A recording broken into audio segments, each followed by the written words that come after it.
नमस्कार। हिंडनबर्ग की नई रिपोर्ट ने एक बार फिर बड़ा बवाल खड़ा कर दिया है। इस बार शॉर्ट सेलर ने सीधा वार सेबी की चेयरपर्सन माधवीपुरी बुच पर किया है। हिंडनबर्ग की इस नई रिपोर्ट में कहा गया है कि सेबी की चेयरपर्सन की उन ऑफशोर कंपनीज में हिस्सेदारी रही है जिनका इस्तेमाल अडानी ग्रुप की एलिजेड फाइनेंशियल इरेगुलरिटीज में हुआ है। इसमें कहा गया है कि अडानी ग्रुप की फाइनेंशियल इरेगुलरिटीज में जिन ऑफशोर फंड्स की इन्वॉल्वमेंट रही है वो अनक्लियर है और कॉम्प्लेक्स स्ट्रक्चर वाले हैं।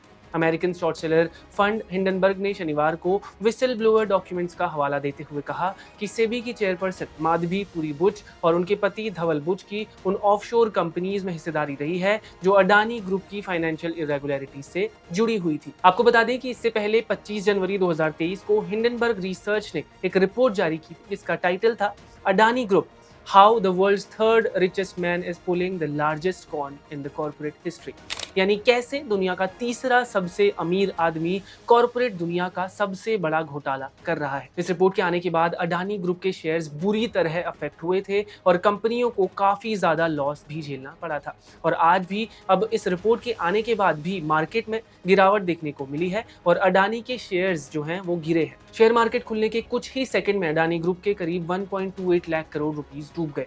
अडानी के ज्यादातर शेयरों में 4 से 17% तक की गिरावट देखने को मिली है। इस गिरावट की वजह से ग्रुप का जो मार्केट कैप है वो 16 लाख करोड़ रुपए नीचे आ गया है। इस रिपोर्ट के बाहर आने के बाद विपक्ष ने माधुरी बुच के इस्तीफे की मांग भी कर दी है। कांग्रेस नेता राहुल गांधी ने सोशल मीडिया पर एक वीडियो जारी करते हुए कहा, छोटे रिटेल इन्वेस्टर्स की संपत्ति की सुरक्षा का जिम्मा संभालने वाले सेबी की प्रतिष्ठा को उसके चेयरपर्सन पर लगे आरोपों ने गंभीर रूप से ठेस पहुंचाई है। नमस्कार. Imagine you're watching a cricket match, international cricket match between India and Australia. And every single person who's watching the match and those playing the match know that the umpire is compromised. What would happen to the match? What would happen to the fairness of the match? What would happen to the outcomes? How would you feel as somebody who's participating in the match? This is exactly what is happening in the Indian stock market. Over the last few years, larger and larger numbers of people have been investing in India's stock market. They invest their hard-earned, honestly earned savings in the stock market. And it is my duty as leader of the opposition to bring to your notice that there is a significant risk in the Indian stock market because the institution that governs the stock market is compromised. Now I'm going to explain to you exactly how and why it is compromised. A very serious allegation against the Adani Group was illegal share ownership and price manipulation using offshore funds. It has now emerged that SEBI chairwoman Madhavi Buch and her husband had an interest in one of those funds.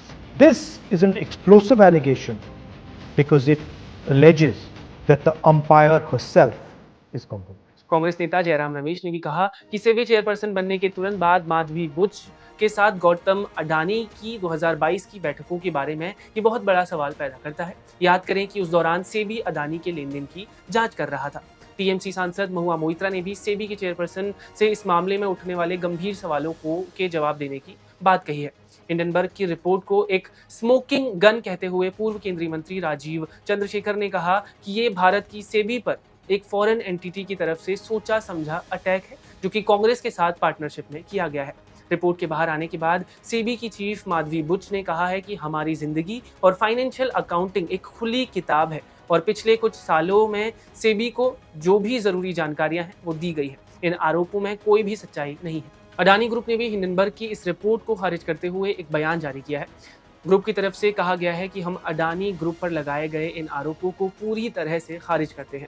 ये आरोप उन बेबुनियादी दावों की recycling है जिसकी पूरी तरह से जांच हो चुकी है। इन आरोपों को जनवरी 2024 में सुप्रीम कोर्ट की ओर से पहले ही खारिज किया जा चुका है। आपका इस रिपोर्ट को लेकर क्या कहना है हमें कमेंट करके जरूर बताएं। फिलहाल इस वीडियो में बस इतना ही। बने रहें क्लिक इंडिया के साथ। धन्यवाद।